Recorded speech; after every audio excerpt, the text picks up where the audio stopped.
10 tanda-tanda kiamat besar yang disebutkan oleh Nabi SAW. Kata beliau, amblasnya bumi di belahan timur yang pertama, terjadi gempa besar. Sebagian ulama hadis mengatakan bagian Asia, di mana Allahu a'lam. Tapi ini tanda-tanda kiamat besar akan terjadi nanti. Kemudian terjadi lagi longsor bumi di belahan barat. Sisi barat bumi kita tahu wilayah Afrika dan seterusnya. Kemudian amblasnya bumi di Jazirah Arab. Ini yang dimaksud dengan amblasnya bumi, artinya longsor yang besar, yang sulit lagi untuk ditimbun, udah nggak bisa ditimbun, nggak bisa diperbaikin. Kalau di situ ada kota, ada kampung, pasti hancur udah.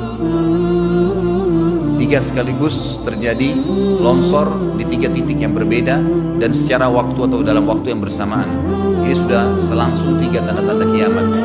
Jadi pada saat terjadi di timur itu tanda-tanda kiamat besar 1, terjadi di barat tanda-tanda kiamat besar 2, terjadi di Jazirah Arab tanda-tanda kiamat besar 3. Kemudian di dalam hadis ini disebutkan secara beracak. Nanti sebentar setelah saya terjemahkan hadis ini saya akan sebutkan urutannya. Lalu kata Nabi SAW, kabut yang menutupi bumi ini. Kemudian ada Dajjal. Jadi kabut itu dihitung dalam hadis ini yang keempat. Dajjal yang kelima. Kemudian yang keenam binatang melata. Nanti akan saya jelaskan juga apa yang dimaksud dengan binatang melata. Yang ketujuh keluarnya Ya'juj Ma'juj. Ini juga akan kita jelaskan nanti. Kemudian yang kedelapan matahari terbit dari tempat terbenamnya. Yang kesembilan keluarnya api dari perut kota Aden yang menghalau manusia. Sulit, manusia tidak bisa melalui Jazirah Arab. Kemudian yang ke-10 turunnya Isa putra Maryam. Turunnya Isa putra Maryam. Tentu saya katakan tadi hadis ini disebutkan dan disepakati oleh para ulama sifatnya teracak, karena cukup banyak dalil-dalil yang lain yang mengurut kejadian ini. Urutan yang pertama dari 10 ini adalah keluarnya Dajjal. Ini urutan pertama. Dajjal, jemaah sekalian, adalah diambil dari kata-kata Dajjalah yang berarti kekacauan. Ciri-ciri Dajjal disebutkan dalam banyak hadis yang sahih adalah mata kanannya yang paling pertama rusak seperti anggur kering. Kata Nabi SAW dalam hadis sahih, ketahuilah Dajjal buta mata kanannya dan Tuhan kalian tidak buta, karena dia akan mengaku sebagai Tuhan. Kemudian dia orangnya memiliki kulit yang kehitam-hitaman serta memiliki dahi yang lebar. Setiap orang beriman bisa membaca di dahinya tertulis 3 huruf kafara. Semua orang yang ngerti tulisan Arab, tidak ngerti tulisan Arab akan bisa tahu dan baca itu kafara, kufur. Rambutnya keriting dan orangnya tinggi besar. Kata Nabi SAW, kalau kalian dengar Dajjal keluar di satu lokasi, maka menghindarlah. Walaupun kalian harus lari ke gunung, dia akan keluar membuat kerusakan selama 40 hari. Kata Nabi SAW, 40 hari itu sehari seperti setahun, sehari lagi yang kedua seperti sebulan, hari yang ketiga seperti sepekan, dan sisa harinya seperti hari kalian. Dia akan keliling muka bumi semuanya, dan kata Nabi SAW, seluruh bumi ini akan dimasuki oleh Dajjal.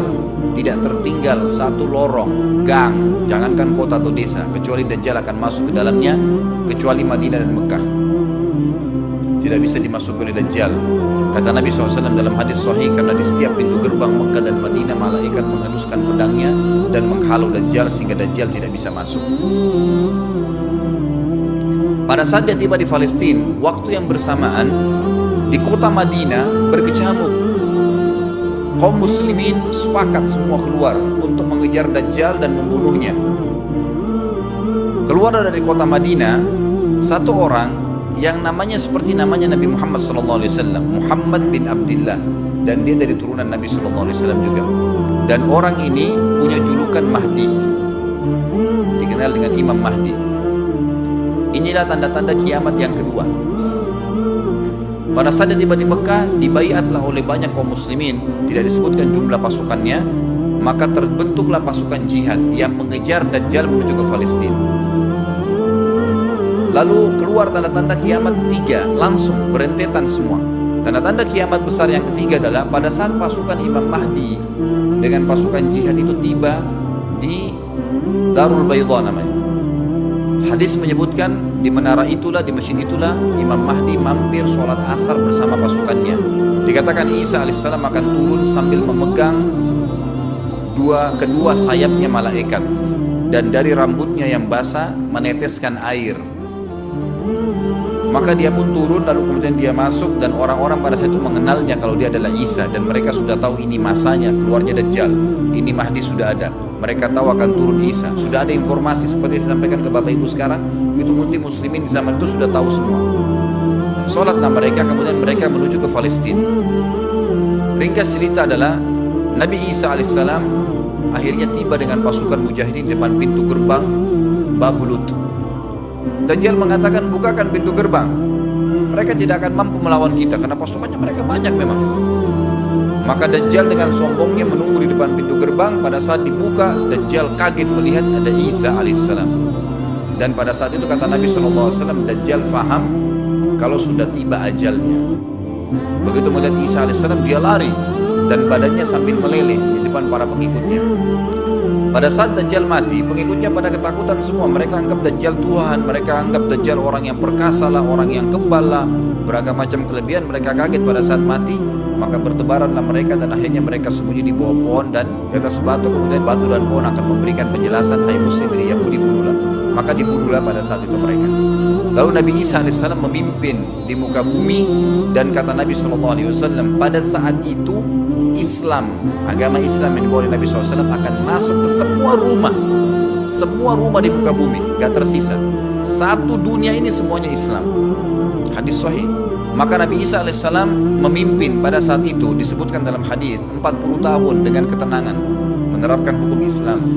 Semuanya beriman kepada Allah subhanahu wa ta'ala dan menjadi muslim.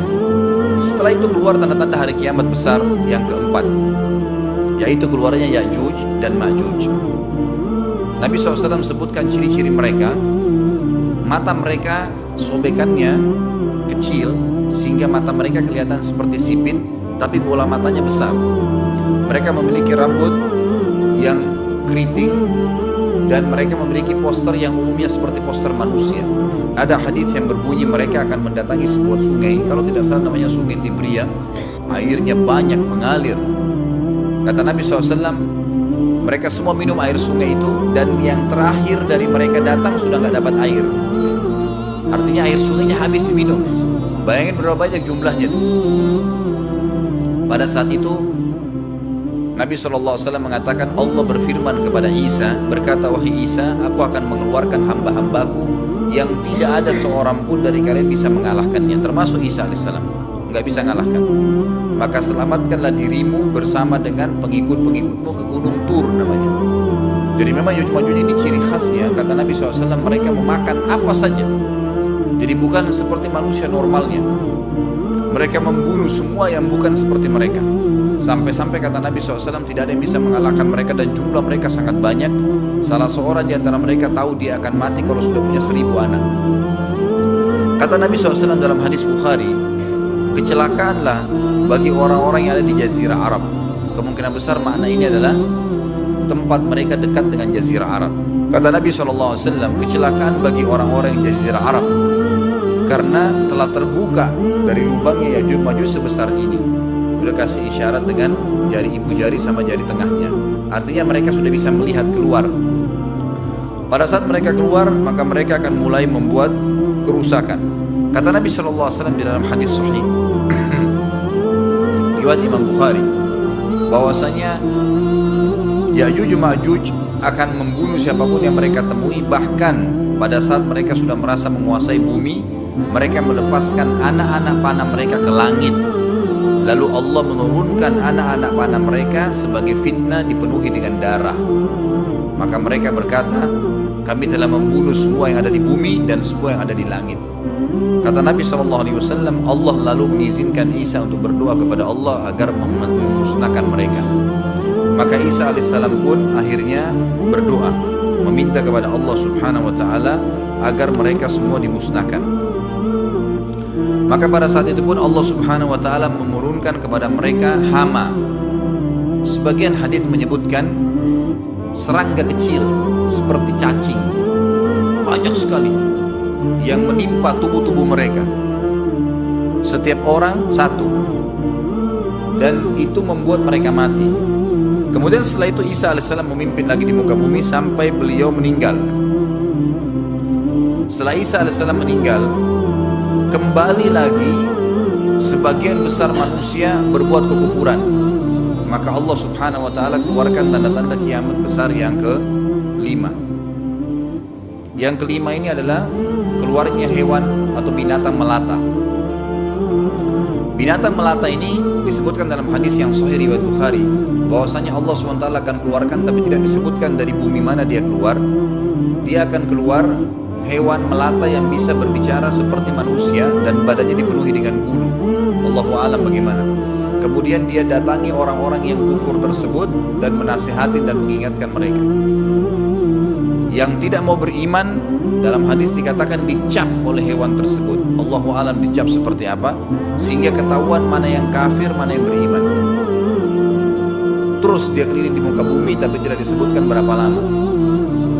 Lalu kemudian Allah lenyapkan si dabbah ini. Kemudian datang tanda-tanda kiamat yang ke-6. Tanda-tanda kiamat yang ke-6, 6, 7, 8. Itu berentetan semua. Longsor besar di timur, di barat, dan di jazirah Arab. Ini tanda-tanda kiamat terjadi serentak. Sudah 8. Kemudian terjadi yang ke-9, keluarnya api dari negeri atau dari kota Aden. Kota Aden ini di Yaman ya. Tentu hadis menjelaskan tentang masalah api yang keluar ini, artinya api bukan main-main. Ini bukan kebakaran sebuah masjid atau sebuah bangunan 10 tingkat. Api ini bisa menghalau manusia untuk jalan karena panasnya.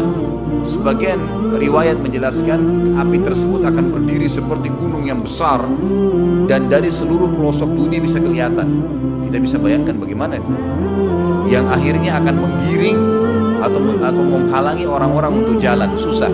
Sebagian ulama hadis mengatakan mereka nggak bisa jalan, tidak bisa ada penerbangan, tidak bisa ada orang jalan karena panasnya bumi ini dari api tersebut. Dan itu memang kemungkinan besar akan keluar satu waktu, Allahu a'lam kapan. Dan yang terakhir, tanda-tanda kiamat sebelum ditiup sangkakala adalah terbitnya matahari dari tempat terbenamnya. Dan ini sudah terakhir sekali. Makanya kata Nabi SAW, taubat akan diterima sebelum matahari terbit dari tempat terbenamnya. Artinya selama yang lain itu masih ada, masih bisa taubat. Kalau sudah itu, sudah sulit. Ini tanda-tanda kiamat. Sebagian ulama memasukkan tanda-tanda hari kiamat kecil, ada yang masukkan tanda-tanda kiamat besar. Ada dua hal. Yang pertama itu adalah keluarnya Dzu Suwakatain. Ada orang dari negeri Habasyah dikenal dengan Dzu Suwaka. Dzu Suwaka ini sak artinya betis. Diberikan julukan Dzu Suwaka karena betisnya sangat kecil. Orang ini, Bapak Ibu sekalian, kata Nabi SAW akan menghancurkan Ka'bah. Dan kata para ulama pada saat itu memang manusia sudah sunyi, nggak ada lagi yang datangin Ka'bah, orang-orang sudah lalai gitu kan. Keluarlah orang ini. Makanya sebagian ulama masukkan dia tanda-tanda kiamat sebelum terbitnya matahari dari tempat terbenam. Ditambahkan ini yang ke-11 atau ini yang ke-10, terbitnya nanti kiamat yang ke-11. Kata Nabi SAW, dia akan mencabut batu-batu Ka'bah satu persatu sampai rata dengan tanah. Dan saya sedang dilihatkan oleh Allah sekarang bagaimana pada saat dia mencabut batu itu. Hadis sahih riwayat Bukhari Muslim. Yang terakhir, yang kedua, yang berhubungan juga dengan tanda-tanda kiamat, ada yang memasukkan kiamat kecil, tapi ini lebih dekat dengan kiamat besar. Orang yang terakhir meninggal itu adalah orang dari asli suku Madinah yang sedang mengembala kambing. Kata Nabi SAW, orang yang terakhir meninggal dari kalian kalangan manusia, semua orang sudah mati, tinggal dia sendiri, tapi dia nggak tahu. Dia lagi mengembala kambing, kemudian dia masuk dengan gembalanya ke kota Madinah, ditemukan semuanya tidak ada kehidupan, nggak ada orang, nggak ada binatang, nggak ada apa-apa, tinggal dia sendiri. Pada saat dia meletakkan telapak kakinya di kota Madinah, maka pada saat itu dia meninggal. Dan inilah manusia terakhir meninggal sebelum ditiup sangkakala terakhir. Allahu a'lam.